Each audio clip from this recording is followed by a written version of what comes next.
Halo Malaysia, selamat pagi, salam sejahtera Malaysia.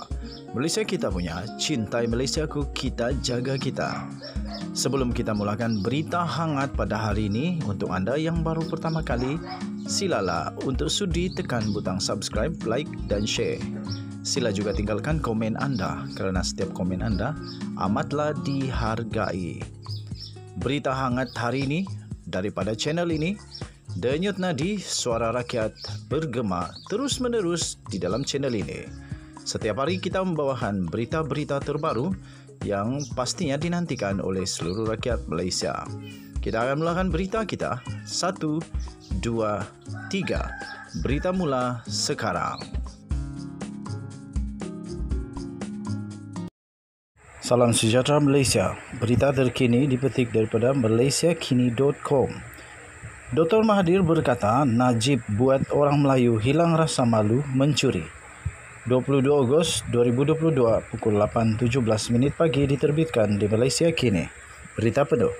Dr. Mahathir Mohamad sekali lagi melemparkan kritikan tajam terhadap seteru politiknya, iaitu Datuk Seri Najib Tun Razak yang disifatkannya sebagai individu yang paling berjaya menterbalikkan orang Melayu. Pengerusi pejuang itu mendakwa kejayaan terbesar Najib adalah menanam pendapat dalam kalangan orang Melayu untuk tidak malu meskipun mencuri. Katanya, dahulu orang Melayu memandang rendah kepada orang yang mencuri. Mereka amat malu jika ada ahli keluarga yang terlibat dengan jenayah, dengan mencuri dan sebagainya.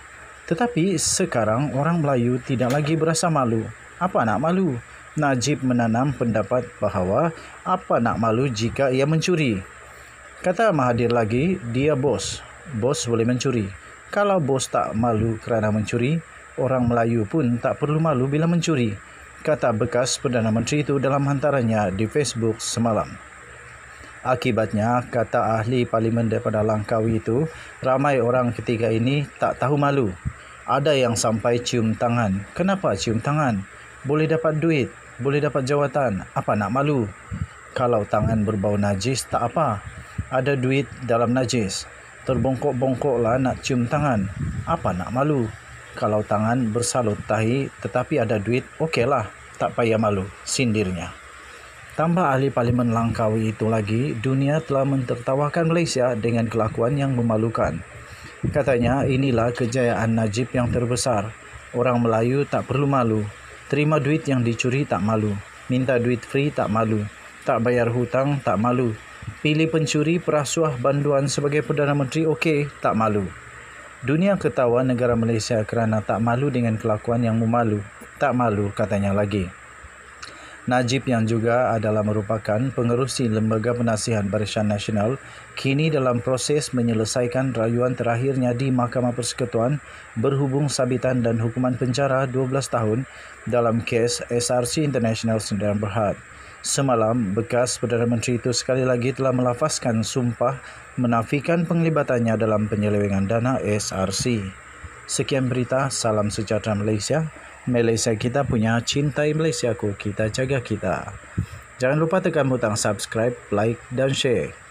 Sila tinggalkan komen anda juga, kerana komen anda amatlah dihargai. Selamat Hari Kemerdekaan untuk seluruh rakyat Malaysia. Kita cintai Malaysia kita jaga kedaulatan negara kita yang tercinta. Bye-bye.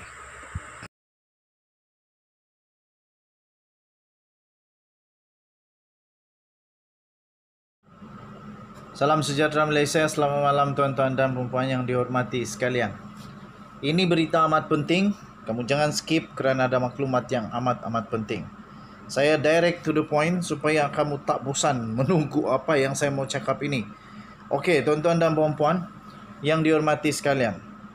Rafizi Ramli mengumumkan besok satu tarikh yang penting, besok hari yang penting untuk mengelakkan daripada bilis-bilis dijadikan kambing hitam oleh jerung-jerung di dalam skandal LCS.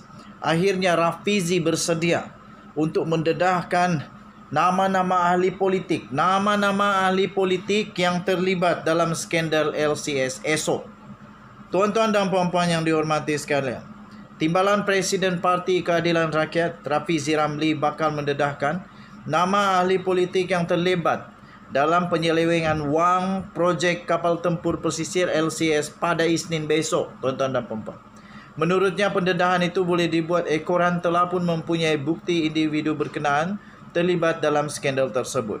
Katanya, insyaAllah esok 22 hari bulan Ogos, saya akan mendedahkan ahli politik yang terlibat dalam penyelewengan wang projek kapal LCS.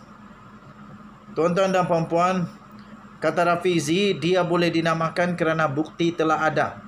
Katanya menerusi hantaran di Facebook pada Ahad. Menurut Rafizi, keputusan untuk mendedahkan nama ahli politik tersebut dibuat bagi mengelakkan nama-nama besar yang didakwa terlibat dalam skandal tersebut terlepas daripada tindakan undang-undang. Katanya, saya membuat keputusan untuk menamakan ahli politik tersebut untuk mengelakkan beberapa bilis sahaja dikambing hitamkan, sedangkan jerung-jerung pula terlepas, katanya. Katanya, dia berkata, hebahkan kepada seluruh rakyat Malaysia. #Ayu Malaysia, kita perangi mat-mat sakau yang merompak duit rakyat, katanya. Untuk makluman, Rafizi sebelum ini telah memulakan siri pendedahan berhubung isu projek LCS oleh Tentera Laut Diraja Malaysia TLDM dengan beberapa dakwaan, antaranya Boasted Naval Shipyard Sdn Bhd BNS telah menerima dokumen sebut harga daripada Naval Group, dahulu dikenali sebagai DCNS, sebelum surat lantikan LOA daripada Kerajaan Malaysia. Beliau turut mendakwa sebuah syarikat luar pesisir telah diwujudkan untuk memindahkan sejumlah sebanyak 192 juta ringgit Malaysia daripada projek pembinaan 6 kapal tempur pesisir LCS ke beberapa akaun luar negara yang tidak dapat dijejaki. Katanya, siasatan dalaman LCS mendapati Alizes Marine Limited yang ditubuhkan di Malta adalah antara syarikat luar pesisir yang banyak menerima bayaran bagi perkhidmatan pembekalan yang tidak wujud. Pada beberapa hari yang lalu, tuan-tuan dan puan-puan yang dihormati sekalian, Rafizi Ramli telah mendedahkan bahawa memang ada skandal kewangan cuba mencuri wang daripada projek LCS dengan cara memindahkan, transferring duit kepada syarikat yang hampir sama namanya. Ini sama modus operandi dalam 1MDB. Menggunakan taktik yang sama, iaitu mentransfer wang kepada satu syarikat yang hampir sama, tetapi sebenarnya syarikat itu tidak wujud. Maksudnya tiada fungsi pun, tapi semata-mata hanya untuk membersihkan wang. Okey, jadi pastinya nama-nama yang kita nantikan. Nah, baru-baru ini Zahid Hamidi mendedahkan bahawa BN akan kalah kalau PRU diadakan lebih lewat. Mungkinkah ini maksud dia? BN boleh kalah kerana Rafizi dan orang-orang bijak di Malaysia yang tahu bagaimana untuk membuat siasatan akan mendedahkan banyak lagi skandal kewangan yang membabitkan ratusan juta, malah bilion ringgit Malaysia yang hilang begitu sahaja tanpa ada hasil yang seperti diharapkan. Kapal-kapal yang diharap sudah selesai, sudah siap, at least satu atau dua, satu pun tidak siap, hanya 44% yang terbaik. Hampir siap pun tidak, separuh pun tidak. Tapi duit sudah dibayar berapa? 6 bilion. Daripada 9 bilion, 6 bilion sudah dibayar. Tapi satu pun tak ada lagi yang siap.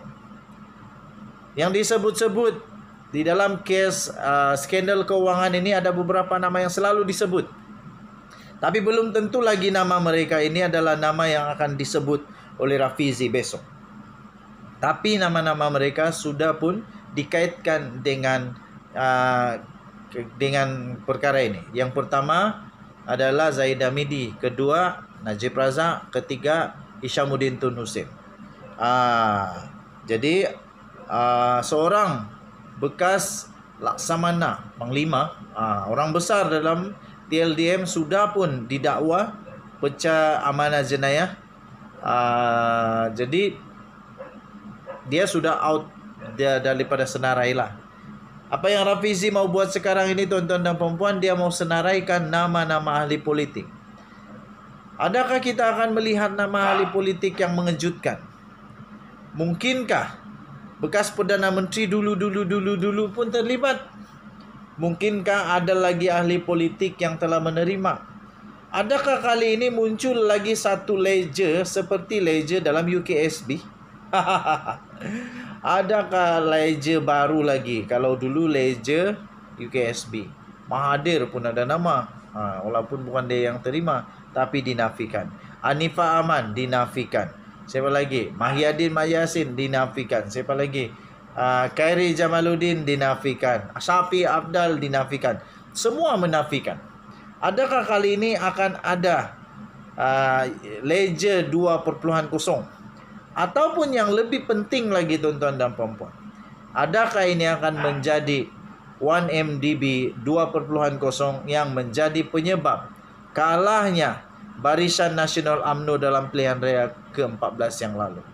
Kali ini PRU 15 tak lama lagi, boleh dijamin tak lama lagi, paling lama pun tahun depan. Adakah ini akan menjadi PRU 14 2.0? Setiap kali Rafizi buat pendedahan, pasti bergegar seluruh BN UMNO. Pendedahan yang dia buat bukan pendedahan yang kecil-kecil, tetapi pendedahan yang memang ada signifikan, yang memang boleh membuatkan kesan yang amat mendalam, boleh menyebabkan kekalahan teruk dan memalukan.